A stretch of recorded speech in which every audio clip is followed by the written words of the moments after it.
You're watching EAC News. Thank you for joining us. The first meeting of Prime Minister Hun Manet's newly appointed Council of Ministers will be broadcast live tomorrow as they disseminate the policies of the new administration. EAC News reporter Anthony Ellis has the details. In a statement issued today, Minister of Information Net Pektaras said that the Cabinet will hold its first preliminary session on the morning of August 24th at 7:30 a.m. at the Peace Palace in Phnom Penh. The meeting will be chaired by Prime Minister Hun Manet.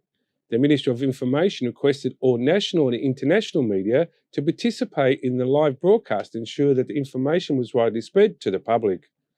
Prime Minister Hun Manet officially assumed his new role yesterday after a vote of confidence was cast by the National Assembly for him and his cabinet, who took oath in front of the King later the same day. Anthony Ellis, EAC News. You're watching EAC News. Thank you for joining us. Prime Minister Hun Manet has received dozens of warm wishes from foreign and national dignitaries since his new role was announced in late July. Now that he has officially taken office, his first signature as Prime Minister went on letters of gratitude to the King and Queen Mother of Cambodia. EAC News reporter Anthony Ellis has more. In his first two letters as Prime Minister, Hun Manet thanked the King Norodom Sihanouk and Queen Mother Molinit Sihanouk for their consideration and trust in him. He pledged to work honesty and responsibility to serve the nation, the motherland, and the people of Cambodia, and to ensure protection and national independence, national sovereignty, and territorial integrity. He also pledged his loyalty to the throne and promised peace, social stability, and continued development. He specifically addressed raising the nation's living standards, enhancing Cambodia's prestige on the international stage. Anthony Ellis, EAC News. You're watching EAC News. Thank you for joining us. A prisoner who was freed by a group of masked men while at a supervised dentist appointment has been found after 5 days on the run. Yesterday, Phnom Penh authorities arrested drug lord Chin Sien Han in Troy Changbar district, who has been serving a 52-year sentence since 2009.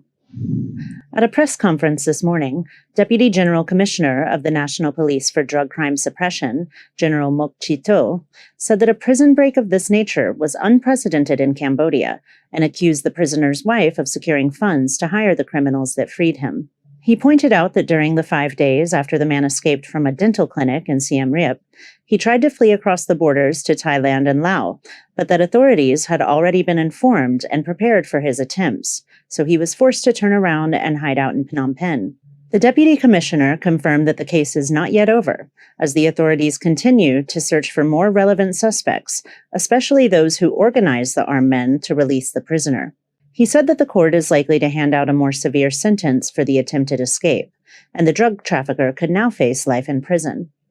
Kristen Winters, EAC News. Watching EAC News, thank you for joining us. Yesterday, Prime Minister Hun Manet was officially sworn in as Cambodia's Prime Minister after his father held the position for nearly 40 years. The new Prime Minister has been receiving congratulations on the position since former Prime Minister Hun Sen announced his resignation on July 26th. EAC News reporter Anthony Ellis has more. Kim Tok-hun, the Premier of Cabinet of North Korea, sent a letter on August 8th to congratulate Prime Minister Hun Manet on his appointment by the King. He said that the appointment was a manifestation of Cambodia's people's deep trust in him and went on to praise the good relations between North Korea and Cambodia and hoped the friendship and cooperation between the two countries will continue to strengthen and develop. Senior General Min Aung Hlaing, who has ruled Myanmar since taking over via the violent military coup in 2021, sent him warm wishes and praised the two countries' friendship based on a non-interference in each other's internal affairs and cooperation. In his letter, Prime Minister Lee Hsien Loong of Singapore noted how their relationship grew under Hun Manet's leadership as a military general in areas like trade, technical assistance, and military exchanges. He said he looks forward to meeting Cambodia's new Prime Minister in person at the 43rd Asian Summit in Indonesia next month. The Singaporean Prime Minister is himself the son of a former Prime Minister, having taken office in 2004 and currently serving his 5th term. Asian Secretary-General Dr. Kao Kim Horn also noted Prime Minister Hun Manet's appointment and sign of trust for the Cambodian people. On behalf of the ASEAN, he stands ready to continue rendering our fullest support to the working hand in hand with Cambodia. Prime Minister Sheikh Hasina of Bangladesh noted how their bilateral relationships peaked under the leadership of Hun Manet's father, former Prime Minister Hun Sen, and expressed her warm wishes for the new Prime Minister and the country of Cambodia.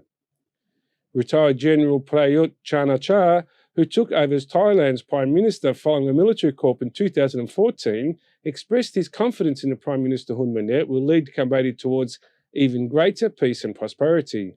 He also credited and to continue the great relations between Thailand and Cambodia to the strong bonds between their leaders. Anthony Ellis, EAC News. You're watching EAC News. Thank you for joining us. Today marks a momentous day in Cambodian history, as for the first time in 38 years, the country has a new prime minister. This morning, Prime Minister Hun Manet was unanimously approved with a vote of confidence from the 7th National Assembly. Upon his acceptance, he gave a speech outlining 6 priorities that will be implemented under his administration. Prime Minister Hun Manet promised to lead the executive party according to the mandate given to the Cambodian People's Party in last month's national election. The CPP's campaign policies were submitted as the Prime Minister Hun Manet's political platform for his administration. The 6 policies include expanding health coverage, vocational and technical training for impoverished and vulnerable youth, establishing social assistance programs, transitioning Cambodia's informal economy into a formal one, boosting the agricultural economy, and forming farmers' associations in rural areas. On behalf of the royal government, he appealed to the National Assembly to unite with all Cambodians at home and abroad, along with officials, authorities, private businesses, and NGOs, to help implement mandated policies so that they may be a strong collective movement.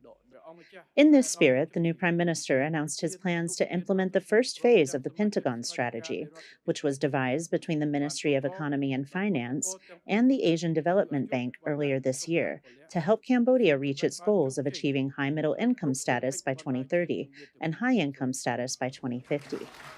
Kristen Winters, EAC News. You're watching EAC News. Thank you for joining us. 3 suspects were arrested in Sihanoukville this afternoon after shots fired between 2 cars ended in a police chase. Phra Sihanouk police said that the suspects had been arrested within 3 hours of the initial gunfire and that they had confiscated evidence in the case.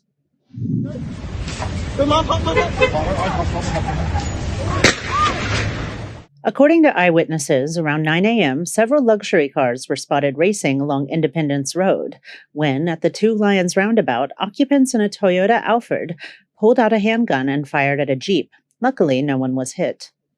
Upon receiving the information, the Sihanoukville police, in cooperation with the district inspector, began a high-speed chase after the car, which crashed into the U Chamnar Bridge. The suspect then fled on foot along National Road 4 and was caught in a valley near the Otres area. The police went on to arrest 2 more people at a hotel near the Ochetoye Beach at noon. The police are still on the lookout for additional suspects who fled the scene. Police have not yet confirmed the identities of the suspects or their origins. Kristen Winters, EAC News. You're watching EAC News. Thank you for joining us. King Norodom Sihamoni inaugurated a historical 2-day event this morning when he opened the first meeting of the 7th mandated National Assembly. He welcomed many new members of the legislative body, which is expected to confirm Dr. Hun Manet as Prime Minister tomorrow, making it the first time in nearly 40 years that Cambodia will be led by someone other than his father, Prime Minister Hun Sen. While opening the 7th mandate of the National Assembly this morning, King Norodom Sihamoni expressed confidence in the newly formed session to serve the nation by fulfilling campaign promises and adhering to Buddhist virtues and a spirit of national unity. He said that he trusts the new administration to fulfill its policy obligations by continuing to promote economic growth, improve people's living standards, and strengthen the social protection system. He said that from the time the National Assembly was re-established 30 years ago in 1993, Cambodia grew from a nation divided into one with peace, stability, democracy, and development that allows people to live in peace, hope, and well-being. He expressed confidence that the National Assembly will continue to fulfill its duties as stipulated in the Constitution, and to enforce laws towards continued political, economic, social, and cultural sustainability to build Cambodia into a strong and progressive state. He stressed the need to implement the law fairly and to ensure the protection and promotion of all rights and freedoms of the people. The king instructed the members of the National Assembly, as representatives of the Cambodian nation, to make more efforts to help people achieve equality in religion, education, employment, and decent work according to their ability and level of education. He encouraged the new legislative session to continue promoting economic growth, improving living standards for the people, and strengthening the social protection system. He also highlighted the importance of preserving sustainable cultural development to ensure the strong existence of national identity by promoting socioeconomic development in the spirit of national harmony. He said that in order to reach the nation's full potential, Cambodia must have a high degree of national unity and solidarity, rooted in the four Buddhist principles of loving kindness, compassion, empathetic joy, and equanimity. នៅក្នុងឱកាសដ៏ឧត្តមឧត្តមនេះខ្ញុំសូមប្រសិទ្ធពរសូមរដ្ឋសភានីតិកាលទី7មានដំណើរការល្អនិងអនុវត្តទូនីតិរបស់ខ្លួនប្រកបដោយមនសិការទទួលខុសត្រូវដើម្បីទទួលបានជោគជ័យថ្មីថែមទៀតជាឧត្តមប្រយោជន៍រួមជូនជាតិមាតុភូមិនិងប្រជាជាតិយើងទាំងមូល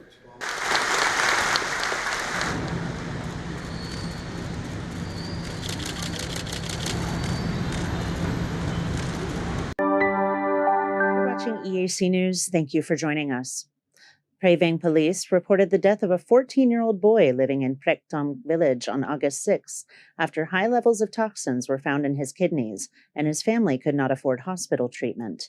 EAC News reporter Anthony Ellis has more. According to Prey Veng Police Commissioner, the child suffered from swollen face and anemia when the family sent him to several hospitals, including Kuta Pumpa Hospital.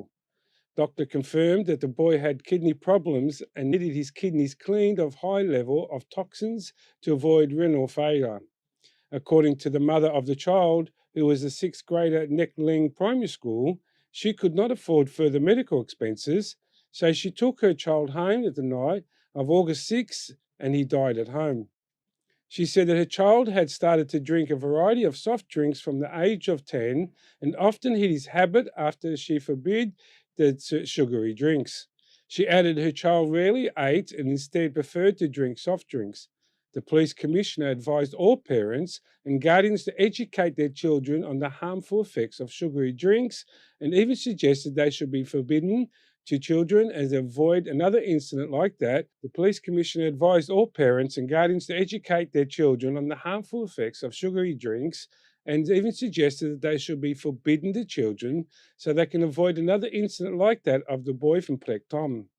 According to American Kidney Fund, drinking 2 or more sodas or energy drinks a day increases the risk of chronic kidney diseases and cause of serious health problems. The fund says the leading causes of kidney failure in children are genetics and synthetic diseases such as diabetes. Anthony Ellis, EAC News.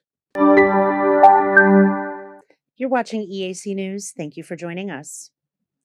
The National Assembly of Cambodia held its first plenary session for the 7th legislature this morning in the presence of national and foreign dignitaries, the King, and the current and future Prime Minister. EAC News reporter Anthony Ellis has the details. All 125 members of Parliament have arrived at the National Assembly by 8 a.m. to commemorate the historic event with a photo in front of the National Assembly building. The ceremony was kicked off with a speech from King Norodom Sihanouk, who expressed his confidence in the next legislative session to fulfill its duties.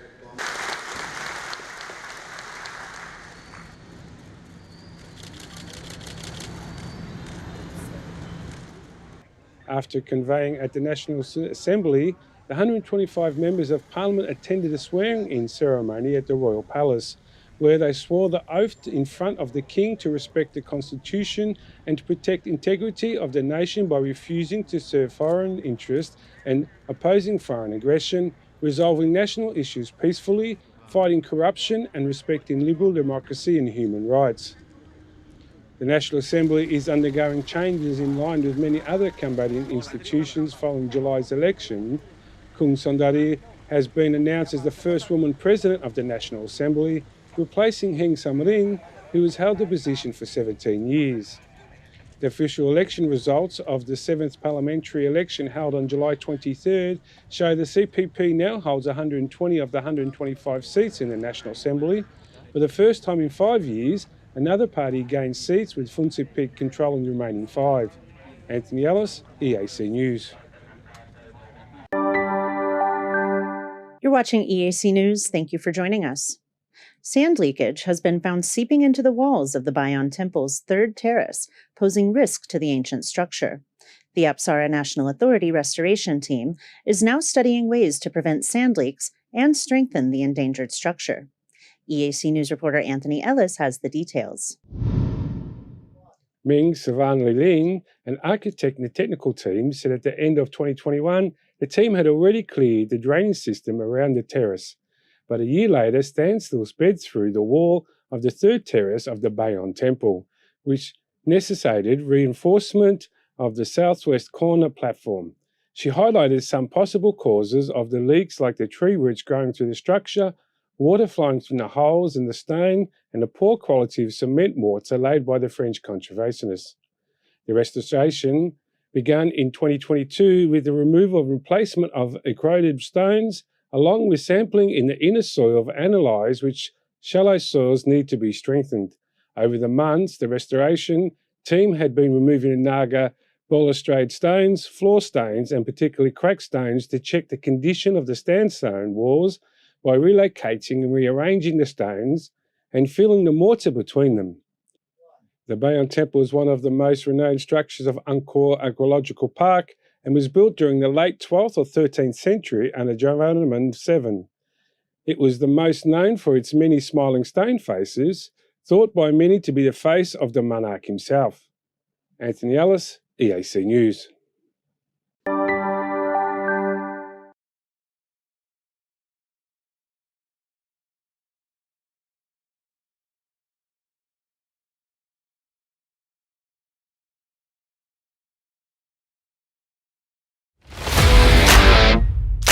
Tao lục nẹ chit rip api pipi miền tế.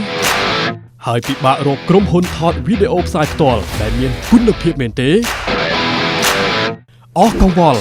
Ratika ជាក្រុមហ៊ុនទទួលស្គាល់លំដាប់អន្តរជាតិលើសេវាកម្មថតផ្សាយផ្ទាល់គ្រប់កម្មវិធីកម្រិត 4K ដំបូងបង្អស់នៅកម្ពុជា Ratika ប្រើប្រាស់ឧបករណ៍ទំនើបម៉ាកល្បីៗធានាគុណភាពការផលិតតាមបច្ចេកវិទ្យាទាន់សម័យ Ratika នឹងជួយធ្វើឲ្យកម្មវិធីលោកអ្នកកាន់តែមានភាពអស្ចារ្យលោកអ្នកនឹងបានឃើញរាល់សកម្មភាពក្នុងពិធីទៅលើកញ្ចក់ទូរទស្សន៍ទំហំធំកម្រិត 4K និងការបញ្ចាំងលើផ្ទាំងក្រណាត់សព្រមទាំង LED ដែលមានរូបភាពច្បាស់ត្រជាក់ភ្នែកសូមអញ្ជើញកក់ពីឥឡូវនេះតាមរយៈលេខទូរស័ព្ទ 012 823 848 017 838 889 និង 016 823 848 Ratika ទំនុកចិត្តការទទួលខុសត្រូវនិងគុណភាពខ្ពស់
Welcome back.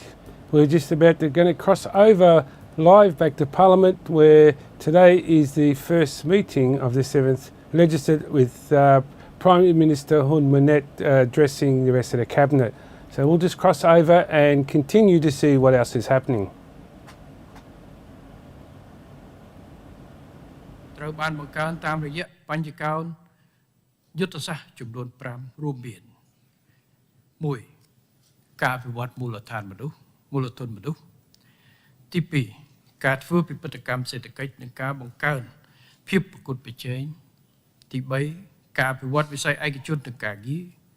ទី 4. ការអភិវឌ្ឍប្រកបដោយភាពធន់ចីរភាពនិងបរិយាបន្ន និងទី 5. ការអភិវឌ្ឍសេដ្ឋកិច្ចនិងសង្គម Digital ស្នូលនៃយុទ្ធសាស្ត្រដោតលើអភិបាលកិច្ចនិងការធ្វើទំនើបកម្មស្ថាប័នរដ្ឋឲ្យคล้ายជារដ្ឋបាលសាធារណៈទំនើបប្រកបដោយសមត្ថភាពខ្ពស់ខ្លាំងវៃឆ្លាតនិងស្អាតស្អំតាមរយៈការអនុវត្តសិទ្ធិអំណាចរដ្ឋខាងផ្នែកនយោបាយសេដ្ឋកិច្ចនិងរដ្ឋបាលក្នុងការដឹកនាំការគ្រប់គ្រងនិងការចាត់ចែងកិច្ចការប្រទេសជាតិពិសេសការធានានិរន្តរភាពនៃតួនាទីនិងដំណើរការរដ្ឋបាលសាធារណៈដោយយកចិត្តទុកដាក់លើផលប្រយោជន៍ប្រជាជនព្រមជាមួយនឹងការកសាងជាតិនិងការពង្រឹងនីតិរដ្ឋសម្ដៅគាំទ្រដល់ការអភិវឌ្ឍសង្គមសេដ្ឋកិច្ចប្រកបដោយបរិយាបន្ននិងចីរភាពក្នុងន័យនេះរាជរដ្ឋាភិបាលបន្តផ្ដោតលើកិច្ចការអាទិភាពចំនួន5គឺទី1ការពង្រឹងការកំណែទម្រង់ស្ថាប័នដែលមានគោលដៅយុទ្ធសាស្ត្រផ្ដោតលើការកសាងរដ្ឋបាលសាធារណៈដែលមានសមត្ថភាពខ្ពស់ខ្លាំងវៃឆ្លាតស្អាតស្អំដើម្បីបម្រើផលប្រយោជន៍ប្រជាជនទី2ការលើកកម្ពស់សមត្ថភាពធនធានមនុស្សនិងការពង្រឹងប្រសិទ្ធភាពនៃការអនុវត្តការងារដែលមានគោលដៅយុទ្ធសាស្ត្រផ្ដោតលើការកសាងធនធានមនុស្សប្រកបដោយសមត្ថភាពជំនាញឆន្ទៈម្ចាស់ការនិងក្រមសីលធម៌វិជ្ជាជីវៈស្របតាមតួនាទីនិងការទទួលខុសត្រូវទី3ការលើកកម្ពស់និងការពង្រឹងភាពស្អាតស្អំនៅក្នុងរដ្ឋបាលសាធារណៈដែលមានគោលដៅយុទ្ធសាស្ត្រផ្ដោតលើការលើកកម្ពស់និងការពង្រឹងភាពស្អាតស្អំភាពសុចរិតនិងជំនឿទុកចិត្តចំពោះរដ្ឋបាលសាធារណៈដើម្បីរួមចំណែកដល់ការអភិវឌ្ឍសង្គមសេដ្ឋកិច្ចប្រកបដោយប្រសិទ្ធភាពបរិយាបន្ននិងចីរភាពទី4ការលើកកម្ពស់និងការពង្រឹងប្រសិទ្ធភាពនៃច្បាប់និងប្រព័ន្ធយុត្តិធម៌ដែលមានគោលដៅយុទ្ធសាស្ត្រផ្ដោតលើការពង្រឹងគោលការណ៍នីតិរដ្ឋការពង្រឹងការប្រយុទ្ធប្រឆាំងអំពើបំពានដោយអយុត្តិធម៌ក្នុងសង្គមនិងការពង្រឹងជំនឿទុកចិត្តពីសាធារណជនមកលើវិស័យយុត្តិធម៌នៅទី5ការពង្រឹងអភិបាលកិច្ចក្នុងវិស័យឯកជននិងធុរកិច្ចដែលមានគោលដៅយុទ្ធសាស្ត្រផ្ដោតលើការពង្រឹងជំនឿទុកចិត្តរបស់តួអង្គពាក់ព័ន្ធមកលើវិស័យឯកជននិងធុរកិច្ចតាមរយៈការជំរុញឲ្យមានអភិបាលកិច្ចល្អក្នុងវិស័យឯកជននិងធុរកិច្ចបរិស្ថានគ្របដណ្ដប់កំណត់នៅក្របខ័ណ្ឌពេញលេញនិងគ្រប់ជ្រុងជ្រោយដើម្បីធានាការសម្រេចបាននៅអាទិភាពនៃគោលនយោបាយគោលនយោបាយនៃយុទ្ធសាស្ត្រក្នុងន័យនេះរាជរដ្ឋាភិបាលបន្តផ្ដោតលើកិច្ចការអាទិភាពចំនួន5ទី1ការបន្តពង្រឹងសន្តិភាពស្ថិរភាពនយោបាយសន្តិសុខនិងសណ្ដាប់ធ្នាប់សាធារណៈដែលកត្តាទាំងនេះជាបុរេលក្ខខណ្ឌមិនអាចខ្វះបានសម្រាប់ការអភិវឌ្ឍប្រទេសជាតិទី2ការប្រកាន់ខ្ជាប់នូវគោលនយោបាយការបរទេសឯករាជ្យផ្អែកលើច្បាប់និងឆ្លៀសវៃដែលមានគោលដៅយុទ្ធសាស្ត្រផ្ដោតលើការបន្តពង្រឹងការអនុវត្តនយោបាយការបរទេសឯករាជ្យផ្អែកលើច្បាប់ក្នុងកិច្ចការពារនិងការជំរុញបង្កើនផលប្រយោជន៍ស្នូលរបស់ជាតិនិងការកសាងមិត្តភាពនិងកិច្ចសហប្រតិបត្តិការល្អជាមួយប្រទេសទាំងអស់នៅលើសកលលោកនិងអង្គការអន្តរជាតិនានាព្រមទាំងការចូលរួមយ៉ាងសកម្មចំពោះបុព្វហេតុសន្តិភាពស្ថិរភាពសន្តិសុខនិងវិបុលភាពក្នុងតំបន់និងសកលលោកទី3ការធានាបាននូវស្ថិរភាពម៉ាក្រូសេដ្ឋកិច្ចនិងហិរញ្ញវត្ថុដែលជាលក្ខខណ្ឌចាំបាច់សម្រាប់ការលើកកម្ពស់ការអភិវឌ្ឍសង្គមសេដ្ឋកិច្ចប្រកបដោយបរិយាបន្នភាពធន់និងចីរភាពទី4ការបន្ត កសាងភាពជាដៃគូប្រកបដោយបរិយាបន្ននិងសក្តិសិទ្ធិភាពនៃកិច្ចសហប្រតិបត្តិការអភិវឌ្ឍន៍ដែលជាកិច្ចការសំខាន់ចាំបាច់ដ៏សំខាន់មួយសម្រាប់បង្កបរិយាកាសអំណោយផលដល់ការអភិវឌ្ឍសង្គមសេដ្ឋកិច្ចប្រកបដោយបរិយាបន្នភាពធន់និងចីរភាពនិងទី5ការបន្តធ្វើសមាហរណកម្មស៊ីជម្រៅទៅក្នុងតំបន់និងសកលលោកដែលផ្ដោតលើការបង្កើតកលានុវត្តភាពនិងការជំរុញនិងការគាំទ្រពាណិជ្ជកម្មអន្តរជាតិនិងការទាក់ទាញការវិនិយោគក៏ដូចជាការចូលរួមកាន់តែជ្រៅទៅក្នុងខ្សែច្រវាក់តម្លៃនិងការផ្គត់ផ្គង់នៃតំបន់និងជាសកលសម្ដៅលើកកម្ពស់ភាពប្រកួតប្រជែងរបស់កម្ពុជានិងការអភិវឌ្ឍសេដ្ឋកិច្ចនិងសង្គមប្រកបដោយចីរភាពបញ្ចកោណទី1ការអភិវឌ្ឍមូលធនមនុស្សដែលនៅក្នុងនេះរាជរដ្ឋាភិបាលបន្តផ្ដោតលើកិច្ចការអាទិភាពចំនួន5ទី1ការពង្រឹងគុណភាពវិស័យអប់រំកីឡាវិទ្យាសាស្ត្រនិងបច្ចេកវិទ្យាដែលមានគោលដៅយុទ្ធសាស្ត្រផ្ដោតលើការបង្កើតបរិយាកាសសម្រាប់ការអប់រំនិងការបណ្ដុះបណ្ដាលប្រកបដោយគុណភាពនិងជំនាញខ្ពស់តាមរយៈការពង្រឹងអភិបាលកិច្ចនៃការគ្រប់គ្រងនៅតាមគ្រឹះស្ថានសិក្សាការពង្រឹងគុណភាពនៃការបណ្ដុះបណ្ដាលគ្រប់កម្រិតការបង្កើនគុណភាពនិងការចូលរួមរៀនមុខចូលរៀនមុខវិជ្ជាវិទ្យាសាស្ត្របច្ចេកវិទ្យាវិស្វកម្មសិល្បៈនិងគណិតវិទ្យា STEAM និងការពង្រឹងការអប់រំនិងកីឡាទី2ការបណ្ដុះបណ្ដាលជំនាញបច្ចេកទេសដែលមានគោលដៅយុទ្ធសាស្ត្រផ្ដោតលើការធ្វើបរិវត្តកម្មការបណ្ដុះបណ្ដាលជំនាញបច្ចេកទេសនិងវិជ្ជាជីវៈការបង្កើនការចុះឈ្មោះចូលរៀនការរៀបចំជំនាញឡើងវិញនិងការបង្កើនជំនាញ reskilling និង upskilling ការពង្រឹងប្រព័ន្ធអេកូឡូស៊ីអភិវឌ្ឍជំនាញការដោះស្រាយបញ្ហានៃភាពមិនស៊ីសង្វាក់គ្នារវាងការបណ្ដុះបណ្ដាលទាំងតម្រូវការទាំងប្រភេទនិងគុណភាពជំនាញនិងការពង្រឹងការតាមដានត្រួតពិនិត្យនិងវាយតម្លៃលើការអនុវត្តគោលនយោបាយនិងយុទ្ធសាស្ត្រដែលត្រូវបានដាក់ចេញទី3ការលើកកម្ពស់សុខភាពនិងសុខុមាលភាពប្រជាជនដែលមានគោលដៅយុទ្ធសាស្ត្រផ្ដោតលើការកាត់បន្ថយអត្រាឈឺនិងស្លាប់បណ្ដាលពីជំងឺឆ្លងចម្បងការបន្តលើកកម្ពស់សុខភាពបន្តពូជសុខភាពទារកកុមារ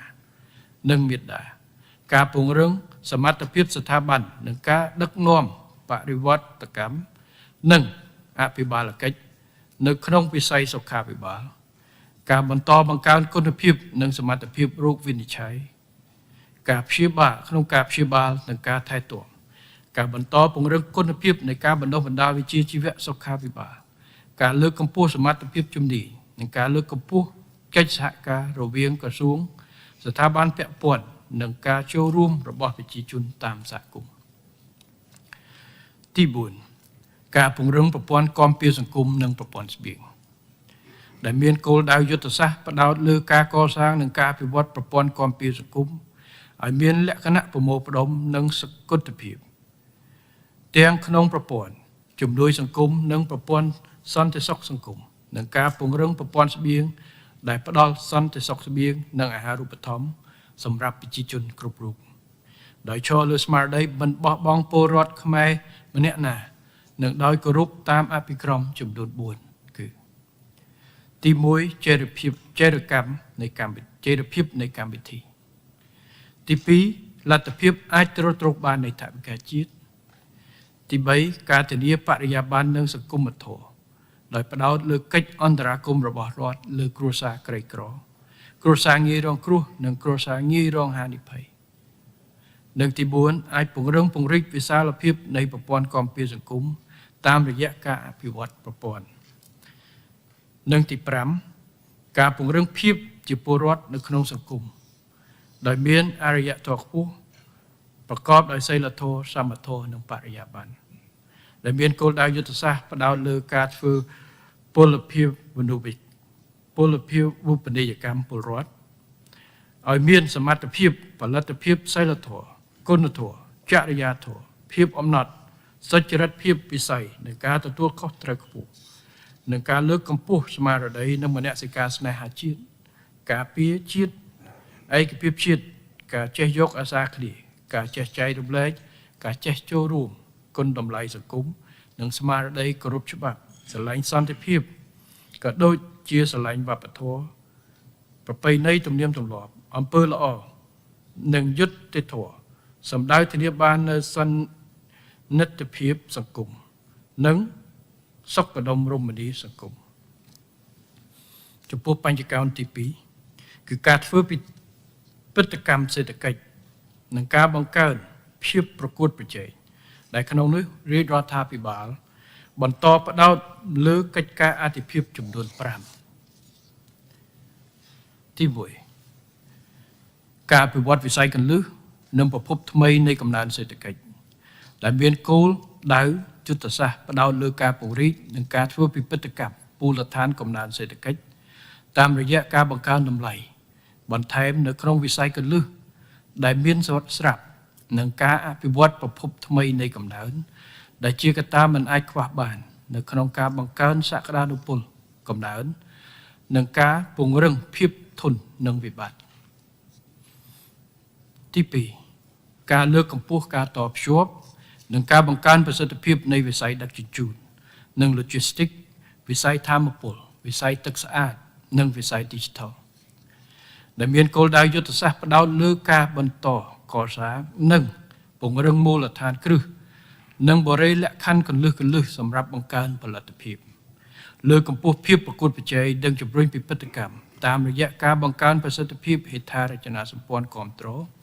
និងការកសាងនិងការអភិវឌ្ឍហេដ្ឋារចនាសម្ព័ន្ធថ្មីទី3ការកែលម្អបរិស្ថានបរិយាកាសធុរកិច្ច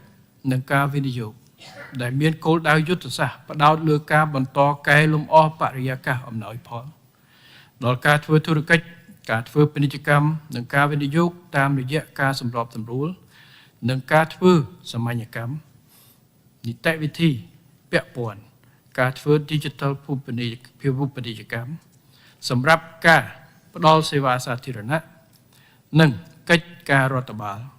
ការពង្រឹងសមត្ថភាពស្ថាប័ននិងការលើកកម្ពស់ប្រសិទ្ធភាពនៃកិច្ចសម្របសម្រួលអន្តរក្រសួងស្ថាប័នទី4ការពង្រឹងប្រសិទ្ធភាពនិងភាពទាក់ទាញនៃតំបន់សេដ្ឋកិច្ចពិសេសរួមបញ្ចូលនៅសួនឧស្សាហកម្មសួនកសិឧស្សាហកម្មនិងតំបន់ពាណិជ្ជកម្មស្រីដែលមានគោលដៅយុទ្ធសាស្ត្រផ្ដោតលើការប្រមូលផ្ដុំនិងការអភិវឌ្ឍបណ្ដាញផលិតកម្មឲ្យដើរតួនាទីសំខាន់នៅក្នុងការបង្កើនប្រសិទ្ធភាពនិងភាពប្រកួតប្រជែងនៃឧស្សាហកម្មកម្ពុជាសម្ដៅបង្កើនភាពទាក់ទាញការវិនិយោគផ្ទាល់ពីបរទេសនិងក្នុងស្រុកលើកកម្ពស់ផលិតកម្មនិងការចែកចាយសម្រាប់នាំចេញ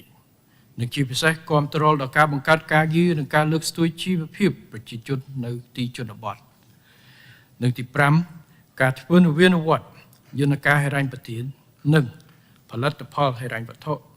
សម្រាប់គាំទ្រដល់ការវិនិយោគដែលមានគោលដៅយុទ្ធសាស្ត្រផ្ដោតលើការរៀបចំនិងការកែលម្អក្របខ័ណ្ឌនិងយន្តការហិរញ្ញប្បទាននិងការធ្វើពិពិធកម្មផលិតផលនិងសេវាហិរញ្ញវត្ថុដែលធានាបានសន្តិនេយភាពក្នុងទីផ្សារនិងជំរើសហិរញ្ញប្បទានសម្រាប់ការវិនិយោគសម្ដៅរួមចំណែកជំរុញការវិនិយោគនិងការធ្វើពិពិធកម្មសេដ្ឋកិច្ចបញ្ចកោណទី3ការអភិវឌ្ឍវិស័យឯកជនការងារដែលក្នុងនេះរាជរដ្ឋាភិបាលបន្តផ្ដោតលើកិច្ចការអាទិភាពចំនួន5គឺទី1ការអភិវឌ្ឍទីផ្សារការងារដែលមានគោលដៅយុទ្ធសាស្ត្រផ្ដោតលើការជំរុញការអភិវឌ្ឍទីផ្សារការងារតាមរយៈការបង្កើតការរក្សាការបង្កើនការងារដល់កម្មករនិយោជិតទាំងក្នុងប្រព័ន្ធនិងក្រៅប្រព័ន្ធសម្ដៅបង្កើនប្រាក់ចំណូលទ្រទ្រង់ជីវភាពសមរម្យនិងកាត់បន្ថយភាពក្រីក្ររបស់ប្រជាជនទី2ការលើកស្ទួយសហគ្រាសធុនមីក្រូតូចនិងមធ្យមធុរកិច្ចថ្មីសហគ្រិនភាពនិងការអភិវឌ្ឍសេដ្ឋកិច្ចក្រៅប្រព័ន្ធដែលមានគោលដៅជាយុទ្ធសាស្ត្រផ្ដោតលើការបន្តជំរុញការអភិវឌ្ឍបរិយាកាសអំណោយផល ដល់សហគ្រាសធនមីក្រូតូចនិងមធ្យមនិងធុរកិច្ចថ្មីឲ្យរីកលូតលាស់ធន់នឹងវិបត្តិនិងមាននវានុវត្តន៍ដែលរួមចំណែកដល់កំណើនសេដ្ឋកិច្ចនិងការបង្កើតការងារព្រមទាំងការអភិវឌ្ឍវិស័យសេដ្ឋកិច្ចក្រៅប្រព័ន្ធឆ្លងអន្តរកាលចូលទៅក្នុងសេដ្ឋកិច្ចក្នុងប្រព័ន្ធទី3ការពង្រឹងភាពជាដៃគូវិស័យសាធារណៈនិងវិស័យឯកជនដែលមានគោលដៅយុទ្ធសាស្ត្រផ្ដោតលើការបន្តពង្រឹងភាពជាដៃគូរបស់រវាងរដ្ឋនិងឯកជនដែលជាយន្តការមិនអាចខ្វះបាននិងមានប្រសិទ្ធភាពក្នុងការគ្រប់គ្រងពីព្រឹត្តិកម្មនិងកម្ដៅនិងការបន្តពង្រឹងការគ្រប់គ្រងហានិភ័យនៃកាតព្វកិច្ចបំណុលជាយថាហេតុចំពោះការអនុវត្តគម្រោងការវិនិយោគសាធារណៈក្រោមយន្តការភាពជាដៃគូរវាងរដ្ឋនិងឯកជនទី4ការពង្រឹងការប្រកួតប្រជែងដែលមានគោលនយោបាយគោលដៅយុទ្ធសាស្ត្រផ្ដោតលើការបន្តជំរុញការប្រកួតប្រជែងស្មើភាពតាមរយៈការបន្តបង្កើតបរិយាកាសធុរកិច្ចដោយស្មើភាពគ្មានរើសអើងតាមនីតិវិធីដោយយុត្តិធម៌និងស្របតាមអភិក្រមជាអភិភាពនៃប្រព័ន្ធតួអង្គតែមួយសម្ដៅរួមចំណែកដល់ការបង្កើតមុខទំនិញនិងសេវាកម្មថ្មីនិងការបង្កើនផលិតភាពនិងប្រសិទ្ធភាពសេដ្ឋកិច្ចកម្ពុជានិងទី5ការពង្រឹងប្រព័ន្ធធនាគារនិងវិស័យហិរញ្ញវត្ថុមិនមែនធនាគារដែលមានគោលដៅជាយុទ្ធសាស្ត្រផ្ដោតលើការបន្តពង្រឹងប្រព័ន្ធធនាគារនិងវិស័យហិរញ្ញវត្ថុមិនមែនធនាគារឲ្យកាន់តែមានសក្តិភាពធន់នឹងវិបត្តិបរិយាបន្នពិពិធភាពនិងភាពទំនើបតាមរយៈការបន្តអភិវឌ្ឍក្របខ័ណ្ឌគតិយុត្តជំរុញភាពស៊ីជម្រៅហិរញ្ញវត្ថុពង្រឹងសមត្ថភាពស្ថាប័នអក្សរកម្មហិរញ្ញវត្ថុនិងលើកស្ទួយ Digital ភាវូបនីយកម្មនៅក្នុងវិស័យហិរញ្ញវត្ថុបញ្ចកោណទី4ការអភិវឌ្ឍប្រកបដោយភាពធន់ចីរភាពបរិយាបន្នដែលក្នុងនោះរាជរដ្ឋាភិបាលបន្តផ្ដោតអាទិភាពលើកិច្ចការអាទិភាពចំនួន5គឺ1ការធ្វើបរមភាវូបនីយកម្មផលលាភវិទ្យាសាស្ត្រការពង្រឹងភាពធន់វិទ្យាសាស្ត្រនិងការលើកកម្ពស់សមភាព Gender ដែលមានគោលដៅយុទ្ធសាស្ត្រផ្ដោតលើការទាញយកអត្ថប្រយោជន៍ឲ្យបានជាអតិបរមាពីផលលាភវិទ្យាសាស្ត្រនិងពង្រឹងភាពធន់វិទ្យាសាស្ត្រដោយបន្តជំរុញការអនុវត្តគោលនយោបាយជាតិប្រជាជននិងលើកកម្ពស់ការចូលរួមរបស់ស្ត្រីក្នុងការដឹកនាំទី2ការគ្រប់គ្រងធនធានធម្មជាតិបេតិកភណ្ឌវប្បធម៌និងទេសចរណ៍ប្រកបដោយចីរភាពដែលមានគោលដៅយុទ្ធសាស្ត្រផ្ដោតលើការអភិរក្សដើម្បីការអភិវឌ្ឍសម្ដៅលើកកម្ពស់វិភាគទានកិច្ចការនេះចំពោះការអភិវឌ្ឍវិស័យកសិកម្មឧស្សាហកម្មនិងទេសចរណ៍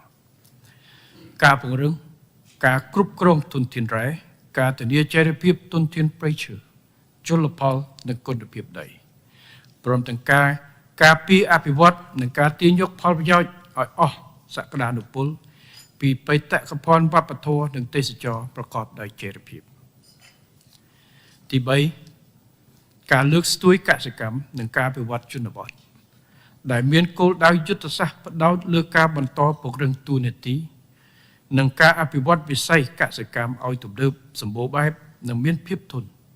ដែលគ្រប់គ្រងដល់ការអភិវឌ្ឍជនបទសម្ដៅធានាសន្តិសុខនិងសុវត្ថិភាពស្បៀងបង្កើនតម្លៃបន្ថែមខ្ពស់ជំរុញភាពប្រកួតប្រជែងនិងលើកកម្ពស់គុណភាពជីវភាពនៅជនបទទី4ការពង្រឹងការគ្រប់គ្រងនិងការធ្វើទំនើបកម្មនគររូបនីយកម្មដែលមានគោលដៅយុទ្ធសាស្ត្រផ្ដោតលើការពង្រីកទីក្រុងនិងការអភិវឌ្ឍទីក្រុងថ្មីបន្ថែមនៅតាមបណ្ដារាជធានីខេត្តការបង្កើតសួនសាធារណៈនិងឧទ្យានបៃតងការពង្រឹងការគ្រប់គ្រងនិងការធ្វើទំនើបកម្មនគររូបនីយកម្មដើម្បីធានាសុវត្ថិភាពសោភ័ណភាពបរិស្ថានល្អនិងសុខុមាលភាពសម្រាប់ការរស់នៅនិងប្រសិទ្ធភាពក្នុងការអភិវឌ្ឍសង្គមសេដ្ឋកិច្ចនិងទី5គឺការធានាចីរភាពបរិស្ថាននិងការរៀបចំខ្លួនឆ្លើយតបទៅនឹងការប្រែប្រួលអាកាសធាតុព្រមទាំងការលើកកម្ពស់សេដ្ឋកិច្ចបៃតង ដែលមានគោលដៅយុទ្ធសាស្ត្រផ្ដោតលើការកាត់បន្ថយជាអតិបរមានៅការបំពុលនិងផលប៉ះពាល់បរិស្ថានការពង្រឹងការគ្រប់គ្រងទឹកនិងការពង្រឹងភាពធន់និងការប្រែប្រួលអាកាសធាតុនិងការចូលរួមចំណែកក្នុងការកាត់បន្ថយផលប៉ះពាល់នៃការប្រែប្រួលអាកាសធាតុសកលដើម្បីធានាការអភិវឌ្ឍប្រកបដោយចីរភាព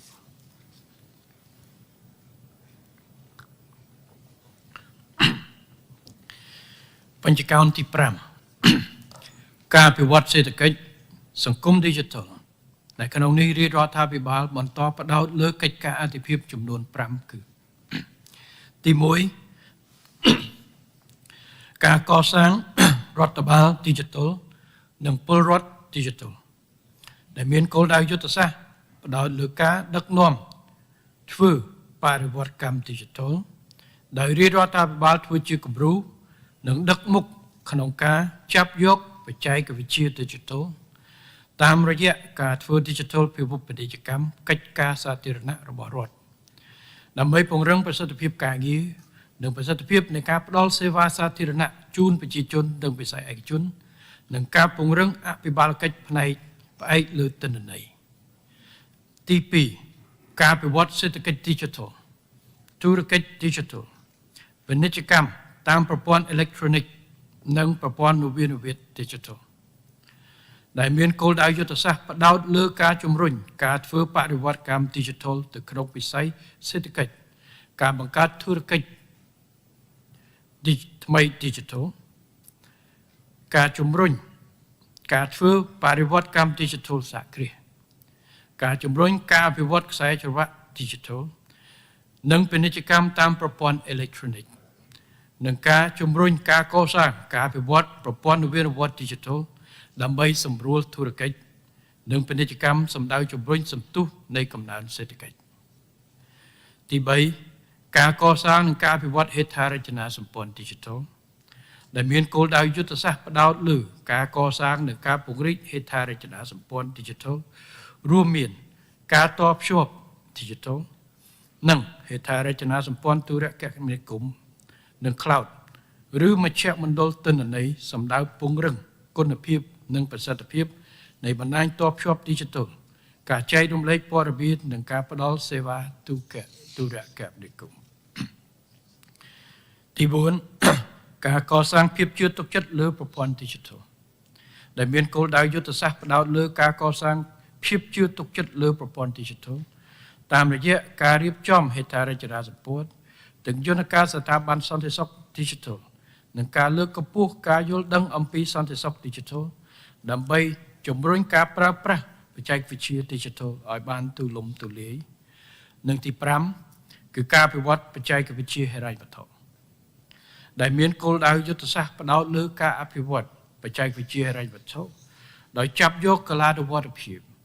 និងទាញយកអត្ថប្រយោជន៍ជាអតិបរមាពីបច្ចេកវិទ្យា Digital ដើម្បីលើកកម្ពស់បរិយាបន្នហិរញ្ញវត្ថុរក្សាស្ថិរភាពវិស័យហិរញ្ញវត្ថុនិងជំនាញនវានុវត្តន៍ហិរញ្ញវត្ថុជំរុញនវានុវត្តន៍ហិរញ្ញវត្ថុតាមរយៈការអនុវត្តគោលនយោបាយអភិវឌ្ឍបច្ចេកវិទ្យាហិរញ្ញវត្ថុកម្ពុជាឆ្នាំ2022-2028ទី6ខ្ញុំសូមជូនកម្មវិធីគោលនយោបាយអាទិភាពទាំង6សម្រាប់ចាប់ផ្ដើមអនុវត្តភ្លាមនៅក្នុងឆ្នាំ2023ជាមួយនេះក្នុងទួលនីតិជារបៀបវរៈគោលនយោបាយសង្គមសេដ្ឋកិច្ចនិងកម្មវិធីនយោបាយរបស់រាជរដ្ឋាភិបាលទី7នៃរដ្ឋសភាយុទ្ធសាស្ត្របញ្ចកោណដំណាក់កាលទី1និងជំរុញការអនុវត្តកម្មវិធីគោលនយោបាយអាទិភាពទាំង6ដែលត្រូវចាប់អនុវត្តនៅក្នុងឆ្នាំ2023នេះតែម្ដងដែលក្នុងនោះរួមមានទី1ការពង្រីកសេវាថែទាំសុខភាពឆ្ពោះទៅរកការគ្របដណ្ដប់សុខភាពជាសកលទី2ការបណ្ដុះបណ្ដាលជំនាញវិជ្ជាជីវៈនិងបច្ចេកទេសជូនដល់យុវជនមកពីគ្រួសារក្រីក្រនិងគ្រួសារងាយរងហានិភ័យនៅទូទាំងប្រទេសទី3ការធ្វើស្ថាបនិកកម្មវិធីជាតិជំនួយសង្គមសម្រាប់គ្រួសារក្រីក្រក្រុមជនងាយរងគ្រោះ នៅក្នុងគ្រួសារក្រីក្រនិងគ្រួសារងាយរងហានិភ័យ នៅក្នុងគ្រាមានវិបត្តិសេដ្ឋកិច្ចនិងគ្រាមានគ្រោះអាសន្ន ទី4 ការដាក់ចេញនៃយុទ្ធសាស្ត្រស្ដីអំពីសេដ្ឋកិច្ចការអភិវឌ្ឍសេដ្ឋកិច្ចក្រៅប្រព័ន្ធឲ្យមានលទ្ធភាព ចូលរួមនៅក្នុងសេដ្ឋកិច្ចក្នុងប្រព័ន្ធនឹងអាចទទួលបានផលប្រយោជន៍ពីប្រព័ន្ធគាំពារសង្គមផ្លូវការ ទី5 ការដាក់ចេញនូវយន្តការសម្របសម្រួលនិងកម្មវិធីហិរញ្ញប្បទានសម្ដៅលើកស្ទួយផលិតកម្មរកទីផ្សារនិងរក្សាលំនឹងថ្លៃកសិផលសំខាន់ៗក្នុងកម្រិតសមរម្យនិងទី6 ការដាក់ពង្រាយមន្ត្រីបច្ចេកទេសកសិកម្មទៅគ្រប់ឃុំសង្កាត់ដែលមានសកម្មភាពកសិកម្មនៅទូទាំងប្រទេសនិងការរៀបចំឲ្យមានសហគមន៍កសិករនៅតាមទីជនបទ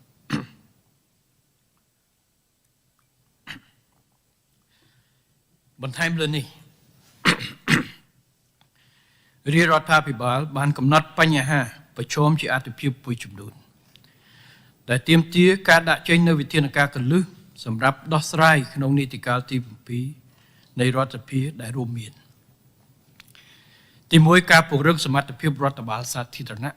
ដោយផ្ដោតសំខាន់លើការពង្រឹងគុណភាពប្រសិទ្ធភាពនិងសមត្ថកម្មរបស់មន្ត្រីនិងស្ថាប័នតាមរយៈការដាក់ឲ្យអនុវត្តនៅវិធានការគន្លឹះជាក់ស្ដែងរួមមានទី1 ការដាក់ឲ្យអនុវត្តនៅប្រព័ន្ធជ្រើសរើសមន្ត្រីចូលបម្រើការប្រកបដោយគុណធិបតេយ្យតម្លាភាពយុត្តិធម៌បរិយាបន្ននិងប្រសិទ្ធភាព ទី2 ការពង្រឹងសមត្ថភាពនិងសមត្ថកម្មស្ថាប័នដើម្បីលើកកម្ពស់គុណភាពការងារប្រកបដោយវិន័យសីលធម៌វិជ្ជាជីវៈប្រសិទ្ធភាពនិងសក្តិសិទ្ធភាព និងទី3 ការដាក់ឲ្យអនុវត្តប្រព័ន្ធលើកទឹកចិត្តគាំទ្រសមិទ្ធកម្មប្រកបដោយ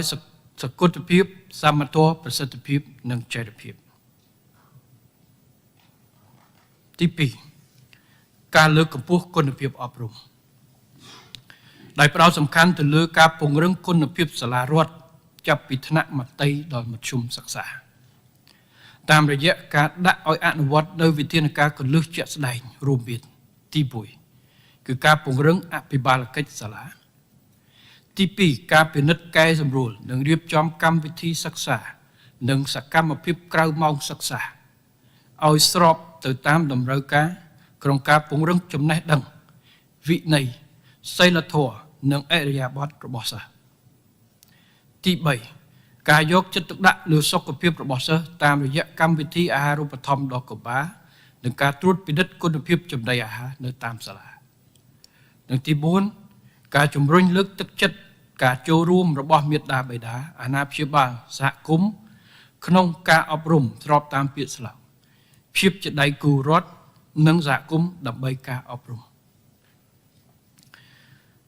ទី3 ការលើកកម្ពស់គុណភាពសេវាសុខាភិបាលដោយផ្ដោតសំខាន់លើការពង្រឹងសមត្ថភាពផ្ដល់សេវាសុខភាពបឋមនៅមូលដ្ឋានតាមរយៈការដាក់ឲ្យអនុវត្តនៅវិធានការគន្លឹះជាក់ស្ដែងរួមមានទី1 ការពង្រឹងសមត្ថភាពផ្ដល់សេវាសុខភាពបឋមនៅមូលដ្ឋានបឋមនៅមណ្ឌលសុខភាពនិងមន្ទីរពេទ្យបង្អែកដោយយកចិត្តទុកដាក់ទៅលើការពង្រីកបុគ្គលិកគ្រប់ចំនួនដែលមានក្រមសីលធម៌ល្អនិងទទួលបានការបណ្ដុះបណ្ដាលត្រឹមត្រូវការផ្គត់ផ្គង់ឱសថសម្ភារៈបរិក្ខារនិងការបំពាក់ឧបករណ៍ពេទ្យការកែលម្អហេដ្ឋារចនាសម្ព័ន្ធនិងប្រើប្រាស់បច្ចេកវិទ្យាព័ត៌មាននិងសុខាភិបាល Digital ទី2 គឺការអភិវឌ្ឍសមត្ថភាពស្ថាប័នសុខាភិបាលថ្នាក់ជាតិនិងក្រៅជាតិនៅក្នុងការគ្រប់គ្រងធនធានមនុស្សនិងហិរញ្ញវត្ថុការងារនិយត្តកម្មការឆ្លើយតបនឹងការគម្រាមកំហែងសុខភាពសាធារណៈនិងគ្រោះអាសន្នសុខភាព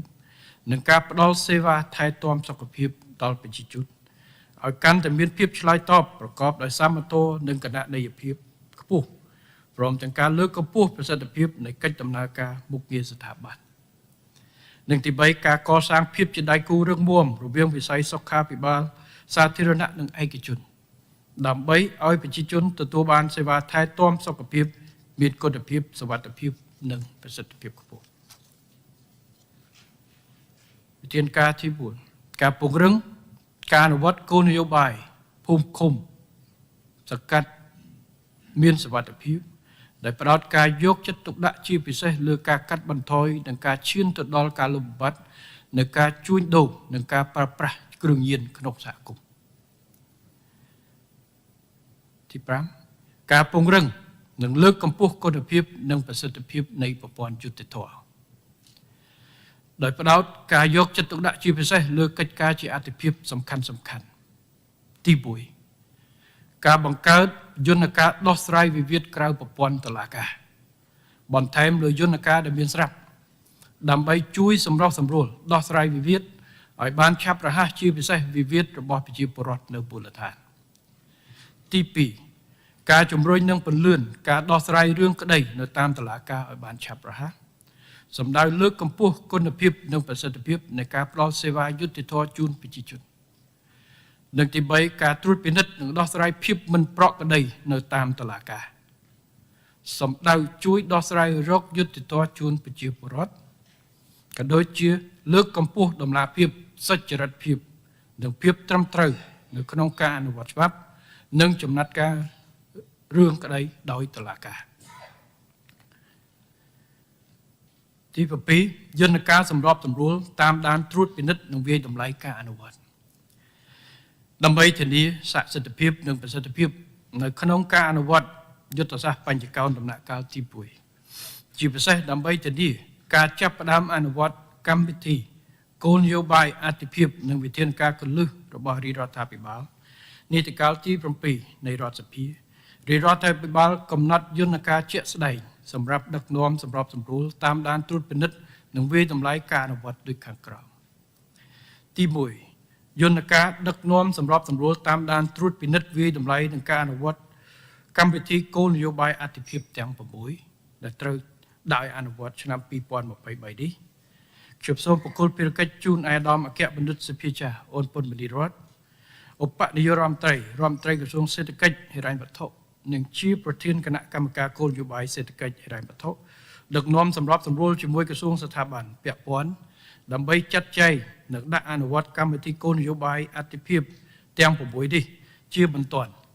និងជាបន្តបន្ទាប់ឲ្យបានទាន់នៅក្នុងឆ្នាំ2023នេះស្របតាមការសន្យារបស់រាជរដ្ឋាភិបាលចំពោះប្រជាពលរដ្ឋនិងត្រូវផ្ដល់របាយការណ៍វឌ្ឍនភាពការងារពាក់ព័ន្ធនឹងចំណាត់ការជូនគណៈរដ្ឋមន្ត្រីនៅក្នុងកិច្ចប្រជុំពេញអង្គលើកទី2ដែលខ្ញុំគ្រោងនឹងដឹកនាំនៅថ្ងៃទី20ខែកញ្ញាឆ្នាំ2023ទី2សម្រាប់យន្តការដឹកនាំសម្របសម្រួលតាមដានត្រួតពិនិត្យវាយតម្លៃការអនុវត្តវិធានការគន្លឹះចំពោះការអនុវត្តវិធានការគន្លឹះពាក់ព័ន្ធនឹងការពង្រឹងសមត្ថភាពរដ្ឋបាលសាធារណៈការលើកកម្ពស់គុណភាពអប់រំនិងការលើកកម្ពស់គុណភាពសេវាសុខាភិបាលខ្ញុំនឹងដឹកនាំគណៈកម្មការជាតិដោយផ្ទាល់ដើម្បីជំរុញការអនុវត្តវិធានការគន្លឹះនីមួយៗនេះចំពោះការអនុវត្តវិធានការគន្លឹះពាក់ព័ន្ធនឹងការពង្រឹងការអនុវត្តគោលនយោបាយភូមិឃុំសង្កាត់មានសុវត្ថិភាពដោយផ្ដោតការយកចិត្តទុកដាក់ជាពិសេសលើការកាត់បន្ថយនិង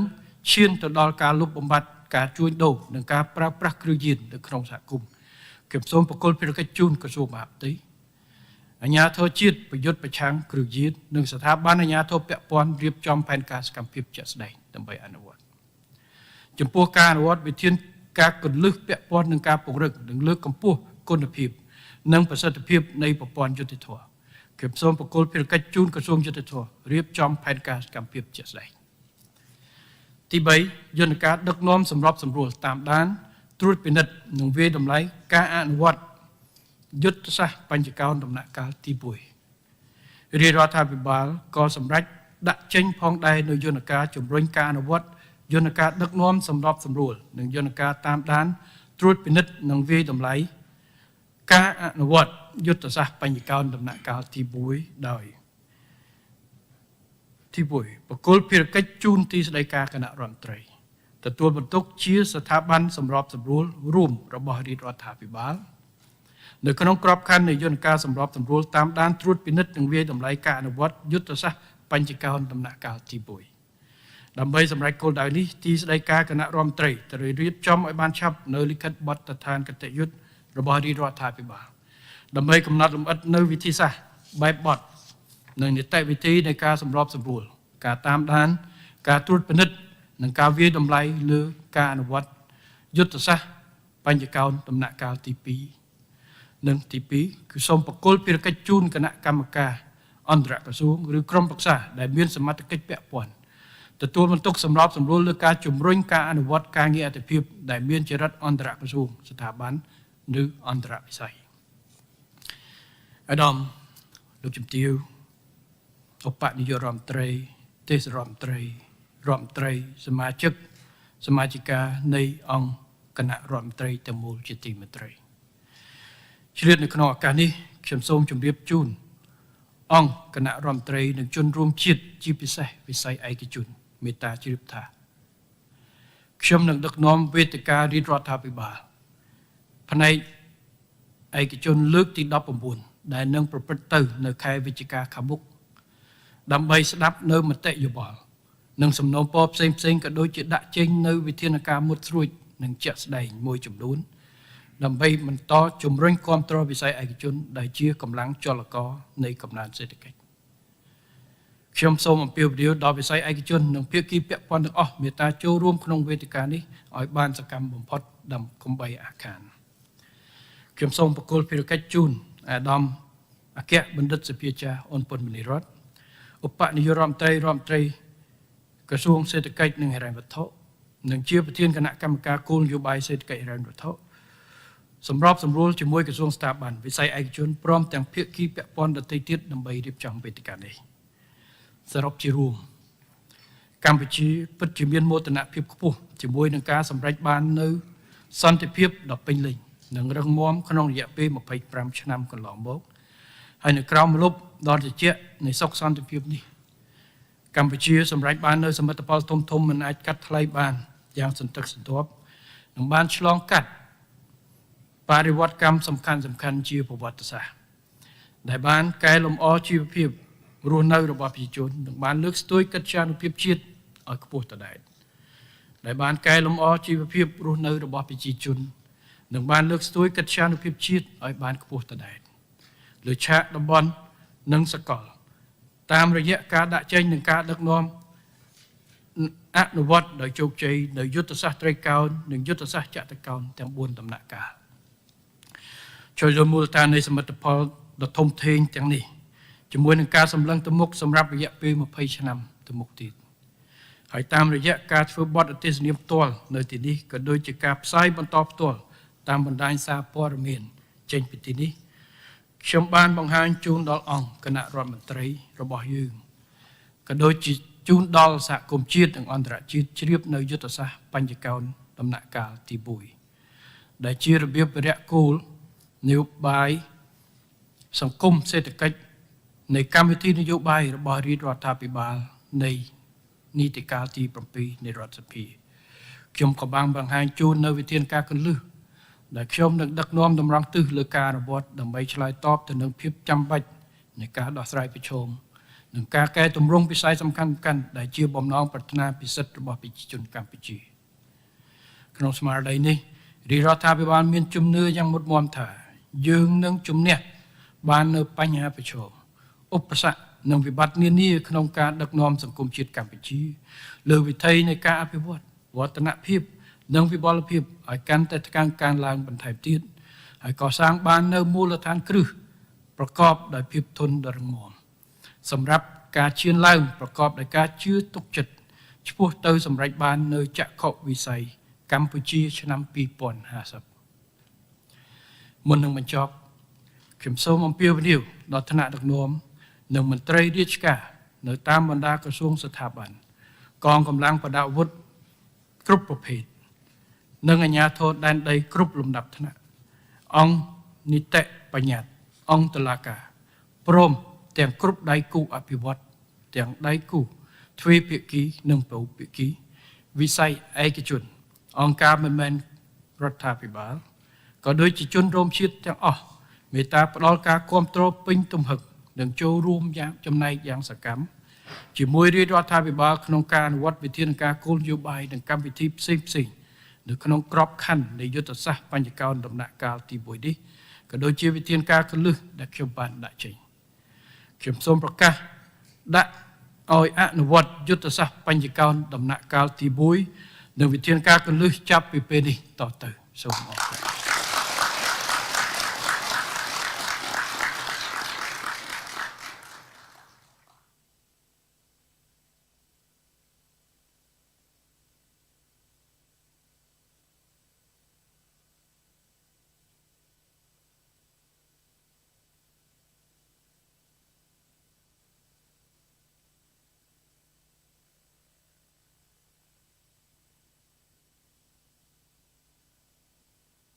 The inauguration meeting of the Prime Minister Hun Manet's new appointed council